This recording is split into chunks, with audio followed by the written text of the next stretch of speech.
Em nome do nosso Deus, glória a Deus por nós estarmos aqui nessa noite.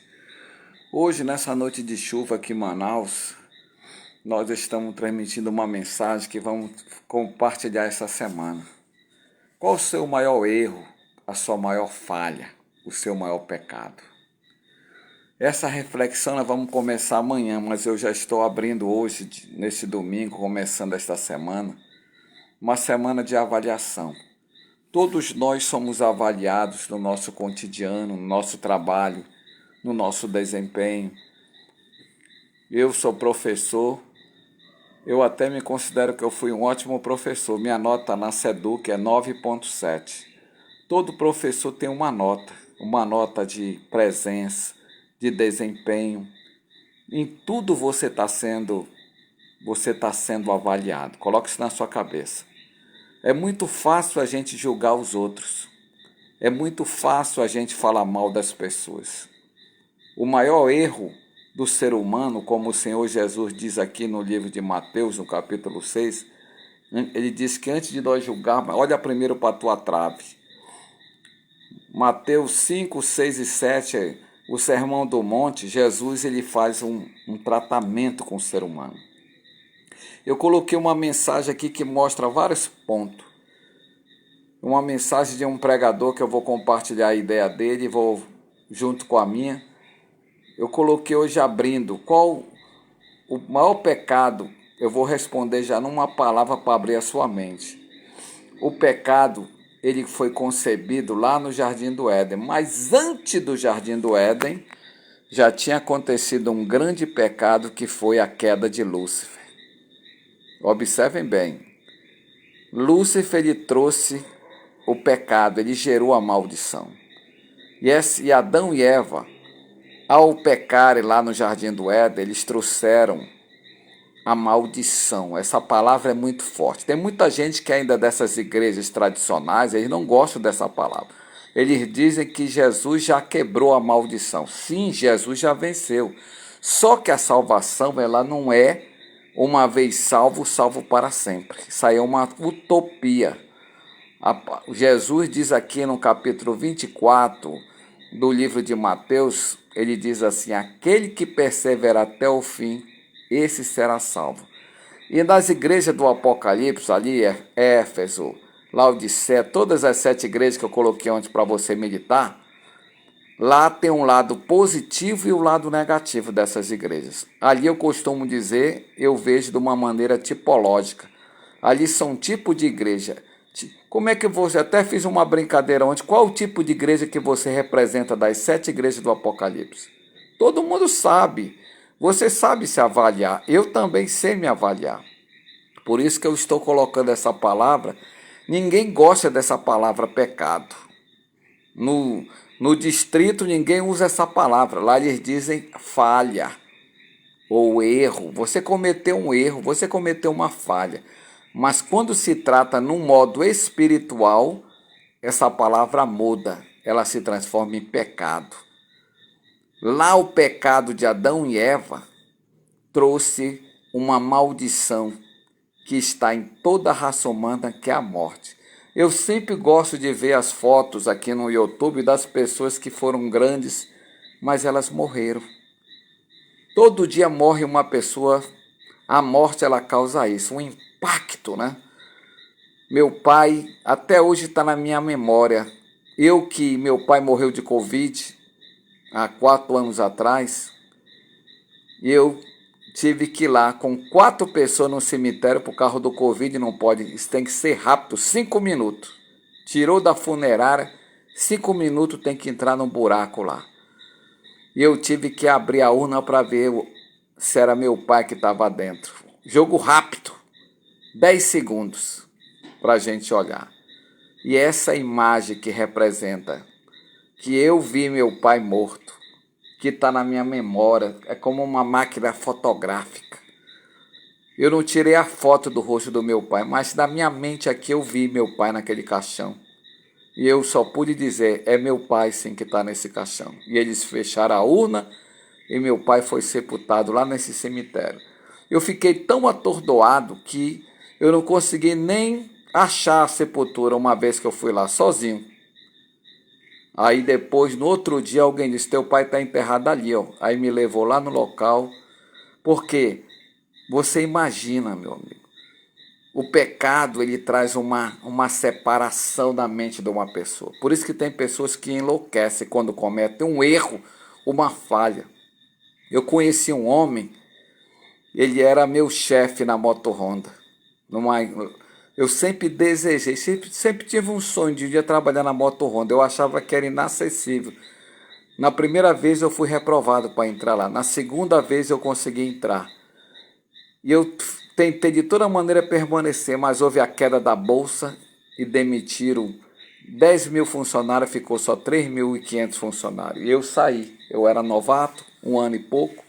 E a minha memória que eu tenho lá da Moto Honda, muitas coisas boas, foi maravilhoso. Eu não tenho um trauma na Moto Honda. Mas o que marcou na Moto Honda era um rapaz que era meu chefe. Ele foi culpado naquela fábrica. Para você entrar dentro de uma máquina, as máquinas lá são super perigosas. São tudo 220, você não pode brincar com eletricidade. E uma pessoa entrou dentro da máquina, e eu não sei se aqui é o contraditório, mas uma pessoa lá entrou dentro da máquina e não botou a placa do lado de fora, pelo menos essa é a versão dele. Porque para entrar numa máquina você tem que colocar a palavra que está dentro da máquina, ou a máquina em manutenção. E o rapaz estava lá dentro mexendo na máquina, ele passou, viu a máquina aberta, simplesmente ele apertou um botão, tirou do normal e botou no automático. Automaticamente a máquina apertou e matou o rapaz que estava lá dentro. Aquele homem que é evangélico, ele contou para mim, Jerônimo contou para mim assim uma vez sozinho, eu admiro que você é um cristão. Ele falou essa palavra para mim. Hoje eu estou entrando na igreja, eu era da igreja, e o meu cérebro, olha lá, aquela falha que eu cometi aqui, ó, ao matar sem querer aquele rapaz, toda a fábrica aqui me chama de assassino. Eu sou acusado por todas essas pessoas de assassino. Eu entrei lá num período em que esse homem cometeu essa falha, esse erro. Final da história, meu irmão, em 2 anos ele teve que ser aposentado da Moto Honda porque ele ficou com uma doença mental. Você está entendendo? Tem muita gente que, por mais que tenha todo o tratamento psicológico, a pessoa pode enlouquecer. Ele deixou de dirigir o carro dele era o melhor carro da época, e ele disse que tinha que parar. Ele parou com tudo. Porque o ser humano, quando ele comete um pecado, um erro, uma falha, gera todo tipo de desgraça. O pecado é uma maldição, porque ele causa doença, causa dor. Você nem imagina. A dor, eu vou dizer para vocês, eu não consegui chorar a morte do meu pai. Eu acho que eu chorei a morte do meu pai 12 meses depois, assim, sozinho. Fiquei pensando no meu pai. Porque você fica anestesiado. A morte é uma maldição. Ninguém deseja a morte para ninguém. Eu não desejo, nunca desejei. Eu não desejo o mal para nenhum assassino. Eu desejo que o assassino, como Deus diz lá no livro de Ezequiel, no capítulo 38, amanhã eu vou continuar essa mensagem, eu vou dizer, o sentimento de Deus para o pecado. Ele diz, eu não desejo que o homem morra e vá para o inferno. Eu desejo que o homem se converta e viva.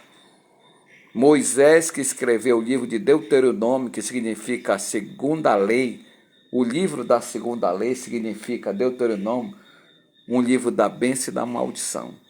Se o homem obedecer à voz de Deus, ele vai ser abençoado. Agora, se o homem não obedecer, o capítulo 28 todinho você lê, é sobrenatural. Então, meu amigo, minha amiga, quero terminar essa mensagem porque nós temos o tempo aqui da internet e eu quero chamar a sua atenção. Tudo que eu estou colocando aqui é para você refletir que a vida não é uma brincadeira. Pecado não é uma utopia. Pecado, você tem que vencer o pecado. Nós vamos falar essa semana todinha para você passar para outras pessoas. Eu coloquei uma frase de questionamento. Qual foi o seu maior erro? Qual foi o seu maior pecado? Qual foi a sua maior falha? Porque tem gente que o pecado, eu vou mostrar amanhã abrindo, que o pecado, se você não vencer ele vai se tornar uma maldição na sua vida. É isso que Deus disse para Adão e Eva, abrindo amanhã a nossa mensagem. O pecado, ele engana e destrói, disse Jeremias no capítulo 18. O pecado é uma ponta, é um diamante, que é difícil você quebrar um diamante. Você pode morder um diamante que você não quebra ele. Você vai quebrar o seu dente. Eu quero chamar a sua atenção. Leve a sério a sua comunhão com Deus. Vamos orar? Deus Todo-Poderoso, Criador dos céus e da terra, eu coloco a mão no meu coração e eu peço que essa mulher que está orando comigo coloque a mão no seu coração. O Senhor quer que nós tenhamos vida e vida com abundância. Esse é o significado dessa palavra. Para que a gente não caia no erro do pecado, mas que a gente se converta. Por isso eu te peço nesta prece, Senhor, perdoa meu pecado, a minha transgressão, a minha iniquidade. Perdoa esse homem e essa mulher do seu pecado, do seu erro, da sua falha.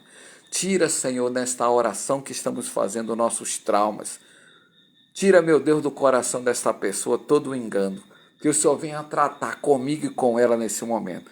Que o Senhor nos ajude a vencer, meu Pai, todo o erro, toda a falha, todo o pecado. Toca nessa criatura que está doente, que está passando por uma prova, um deserto. Cura esta pessoa, tira essa pessoa do lamaçal do fundo do poço. Eu oro por todos nessa noite de domingo, que a bênção do Senhor seja derramada abundantemente em cada coração. Que tenhamos uma semana de êxito, de vitória, de conquista, pois eu declaro a prece poderosa no poder e autoridade do poderoso nome de Jesus.